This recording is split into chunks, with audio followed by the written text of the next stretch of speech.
नमस्कार.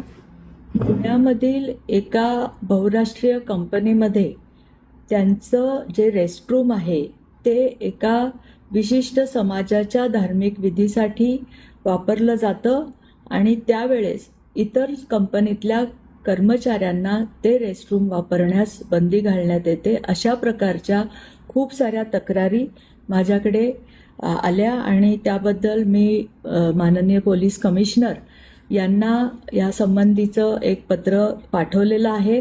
त्यांच्याशी मी चर्चा केलेली आहे. अशा पद्धतीने जर एका कंपनीमध्ये अशा पद्धतीचं रेस्टरूम फक्त एकाच समाजाच्या धार्मिक विधीसाठी वापरलं जात असेल आणि कंपनीच्या इतर कर्मचाऱ्यांना तिथे जाण्यास मज्जाव होत असेल तर पोलिसांनी तिथे निष्पक्षपणे कुठलाही भेदभाव न करता याची चौकशी करावी आणि तात्काळ याच्यावर कारवाई करावी हे या पत्राद्वारे मी पोलीस कमिशनरांना सांगितलेलं आहे. लगेचच त्यांनी तात्काळ ही कारवाई करून त्याचा अहवाल द्यावा ही विनंती. जय हिंद, जय महाराष्ट्र.